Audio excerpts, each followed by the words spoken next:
Blank Ballot by Matthew Karp. On a damp gray afternoon in April, I took my daughter with me to vote in the New York Democratic primary. After a long Tuesday, she was keen to get home to cheddar bunnies and apple juice. Instead, she was watching me fumble with a series of locked doors outside a local high school in Brooklyn. As it started to rain, I realized that my problem was acute. I had to explain to the hungry 4-year-old on my shoulders why I had taken a precious chunk of her afternoon in order to cast an empty ballot.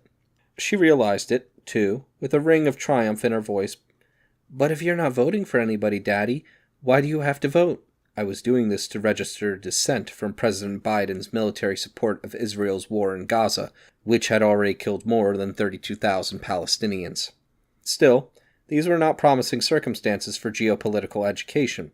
I muttered something about how it would take only 5 minutes, found the right door, and ducked inside.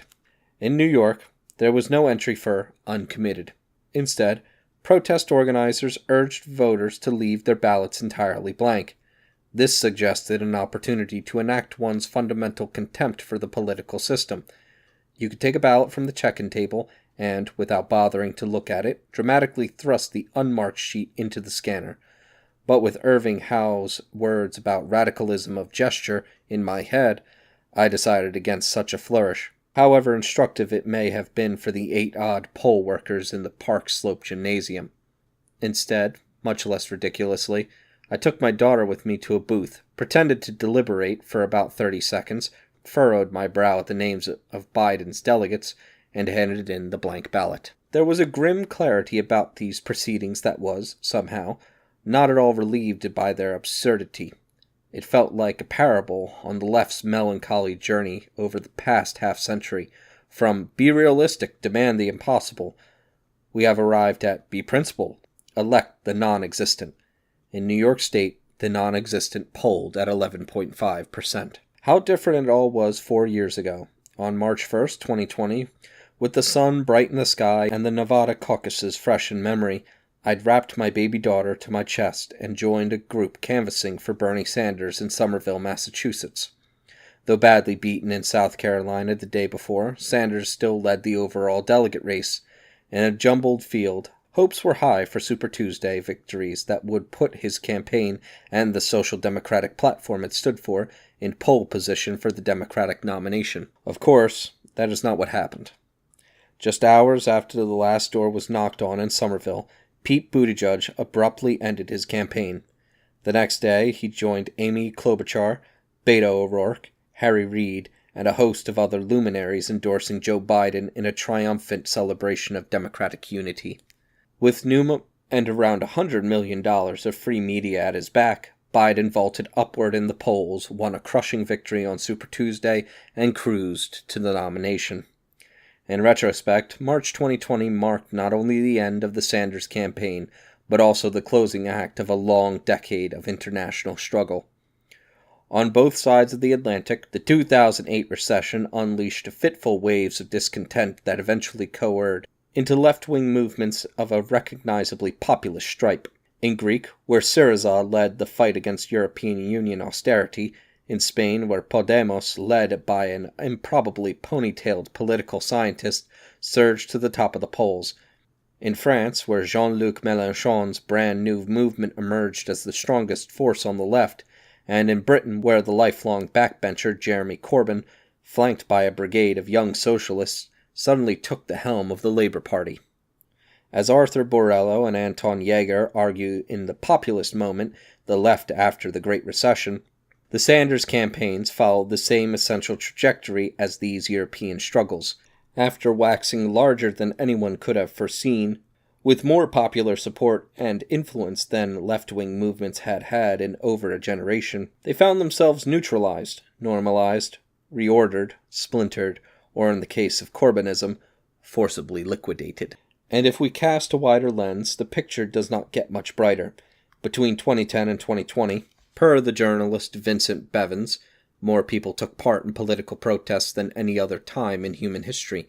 In Egypt, Chile, Hong Kong, and elsewhere, millions of ordinary citizens took to the streets to demand fundamental change, yet by the close of the mass protest decade, few of these street movements had achieved anything close to what they had sought. In some places, like Syria, they led to savage repression and state violence. In others, like Brazil, decentralized protests inadvertently smoothed the path for right-wing reaction.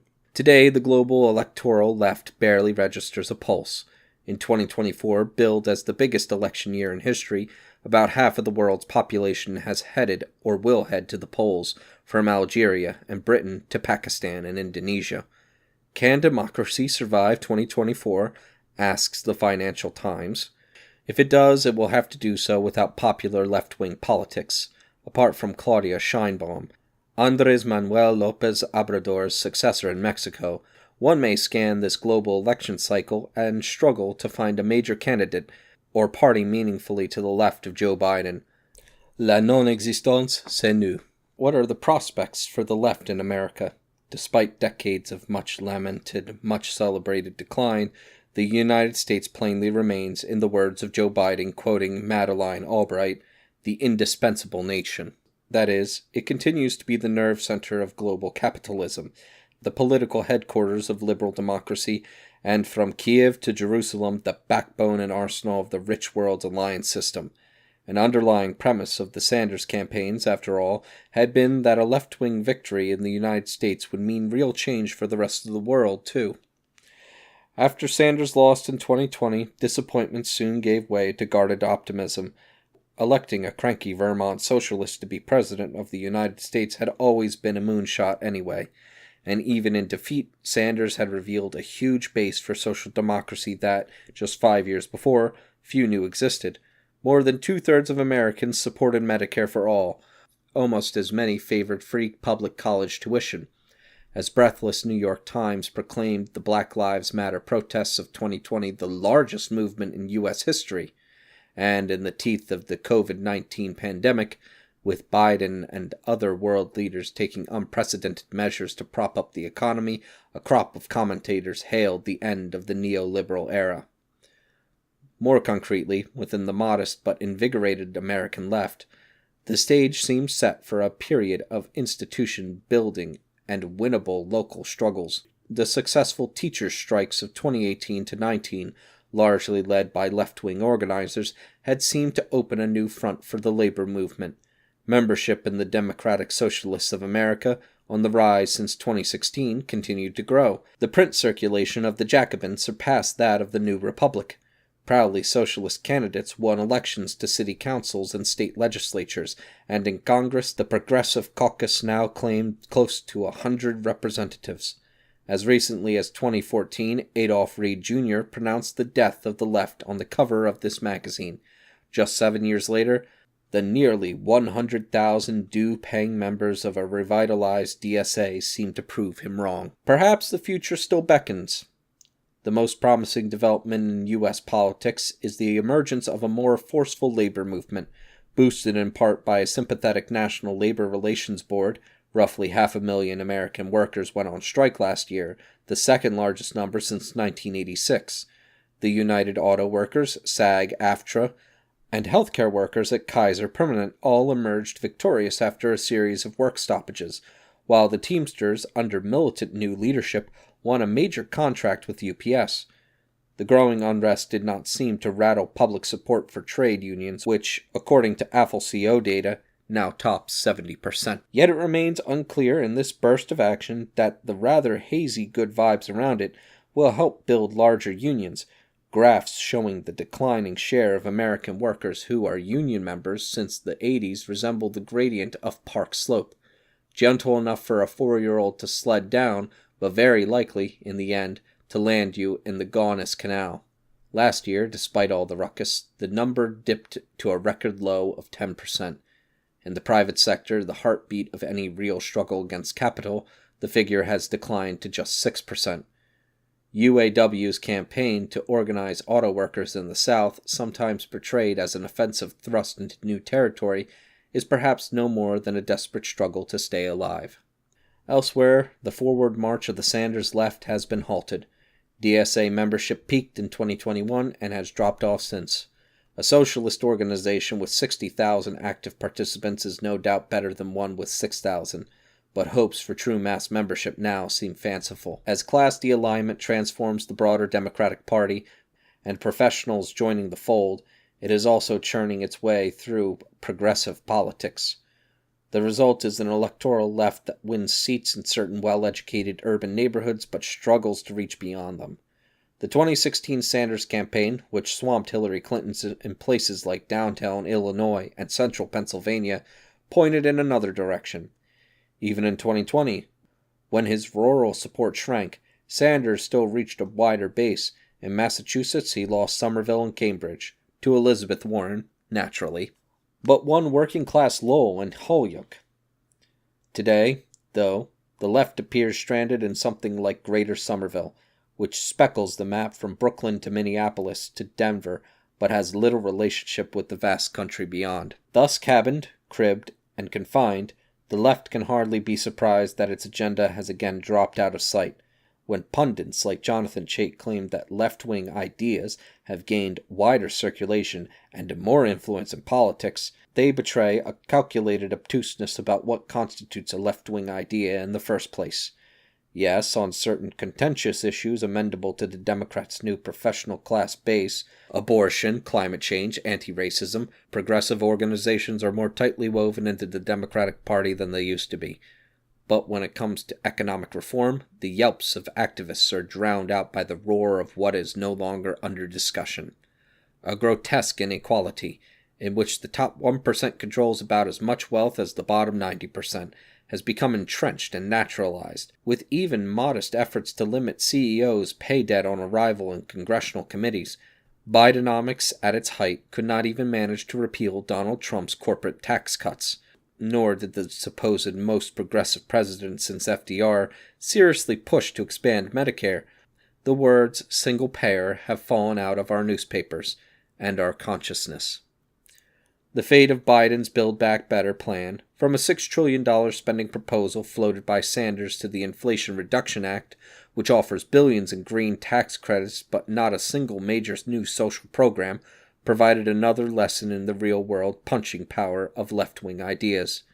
To be sure, in the past decade, Democrats and Republicans have abandoned the fiscal straitjacket of the 90s, drifting away from laissez-faire economics and toward more nationalist policies on trade, infrastructure, and immigration. But this neopopulism, to use David Leonhardt's term, springs from bipartisan concerns about the rise of China. It owes far more to figures like Jake Sullivan and J.D. Vance than the 2010s populism of Sanders or Syriza. If it does offer an opening for creative politics, it is not all clear that the existing American left is strong or savvy enough to seize it. Nothing, ultimately, has dramatized left-wing impotence as vividly as the carnage in Gaza. There, Israel has leveled whole neighborhoods, displaced about 2 million civilians, and killed or injured roughly 1 out of every 50 children in Gaza with bombs handsomely supplied by the United States. Despite this devastation, the Biden administration has maintained its ironclad support for Israel, backed by virtually the entire Democratic Party. In April, Congress passed a bill sending $26.4 billion in further military aid to Israel, an act not merely of complicity but de facto participation in the war. Israel's military expenditure in 2023 was nearly $27.5 billion. Left-wing dissent was loud but limited. In the House of Representatives, only 37 Democrats objected. In the Senate, the number was just 2, plus independent Sanders. The nationwide protest movement against the war has won over few elected officials. In this landscape, it makes sense to salute the courage of the tiny minority who have denounced U.S. aid to Israel. Yet it is no less crucial that the left ask why its own forces have become so feeble. "Oh, look in the mirror," Auden wrote. "Oh, look in your distress." The Gaza debate has shown that the Progressive Caucus is an empty shell, and that the squad, appropriately named, alas, is no substitute for a regiment, much less an army. It is the expression of an American left that can only speak truth to power, even when the point, as the man said many years ago, is to change it. At their best, the Sanders campaigns sought not merely to object to a rancid establishment, but to construct a force that might one day overthrow it. They involved not just outrage or inspiration, but disciplined attention to America's existing political topography. With a focus that continually disappointed some left-wing critics, Sanders remained on terrain where he knew a working-class majority could stand behind him: the rapacity of the billionaire class and the rigged system that serves it. The terrain always included a call for a more peaceful U.S. foreign policy, one less beholden to warlike right-wing regimes in Saudi Arabia and Israel. In the current conflict, the problem is not that this position is out of step with national opinion. Little more than a third of all Americans, Gallup has found, approve of Israel's war in Gaza. Our intimate alliance with Benjamin Netanyahu is the work of the U.S. political class, not a popular mandate. The problem is that the American left has failed to develop a politics capable of winning over the American public. The casualties of this failure now stretch all the way from Washington to Rafah.